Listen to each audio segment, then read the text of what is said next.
कर्मयोगी कृष्ण का एक संदेश है, अपनी चुनौतियों की ना तो हदें बांधो, ना उनसे भागो। कभी कभी बुरे वक्त के बाद ज़िंदगी के सबसे खुशगवार पल भी आ जाते हैं। मजबूत बनो, याद रखो तुम्हारी रक्षा के लिए मैं हमेशा हूँ। आज मन के मौसम में हम सूर्यवंश के परमवीर राजा मुचुकुंद की कहानी लेकर आए हैं। राजा मुचुकुंद सूर्यवंशी राजा मांधाता के पुत्र थे, जिन्हें पौराणिक गाथाओं में उनके पराक्रम और भगवान विष्णु के प्रति भक्ति के लिए जाना जाता है।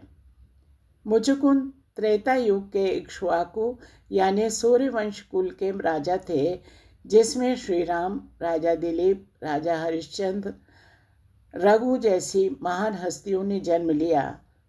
उनके भाई अम्बरीश उनकी तरह ही शूरवीर थे। उनकी 50 बहनें थीं। इतिहास के सुनहरे पृष्ठों पर राजा मुचुकुंद की अद्भुत कहानी दर्ज है। मुचुकुंद श्री राम के पूर्वज थे। एक बार असुरों ने देवताओं को हरा दिया। तब देवताओं ने राजा मुचुकुंद से मदद मांगी। मुचुकुंद ने हजारों सालों तक देवताओं के सेनापति के रूप में युद्ध किया।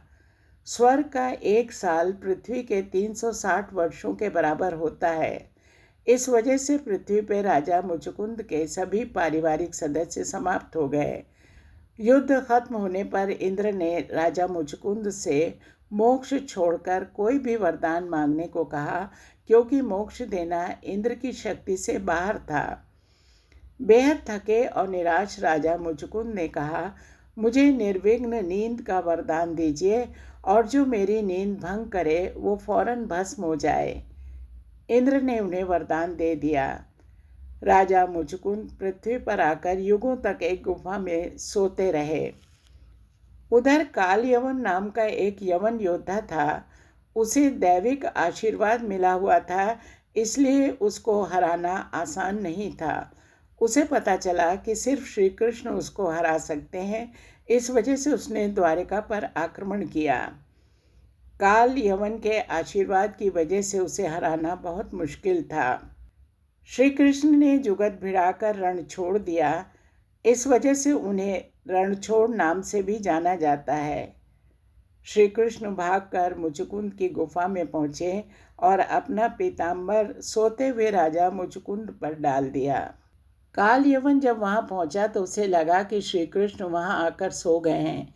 अंधेरे में बिना देखे उसने मुचुकुंद को ललकार कर जगाया। जैसे ही मुचुकुंद की आंखें खुली और उन्होंने काल यवन को देखा, उनकी दृष्टि के प्रकोप से काल यवन जलकर भस्म हो गया। इसके बाद राजा मुचुकुंद की नज़र भगवान श्री कृष्ण पर पड़ी। श्री कृष्ण ने उन्हें आशीर्वाद दिया और मुक्ति का वरदान दिया। आज भी बद्रीनाथ के पास माणा में गुफा है, जिसे मुचुकुंद गुफा के नाम से जाना जाता है। ये उनके तप और भक्ति के स्थल के रूप में विख्यात है।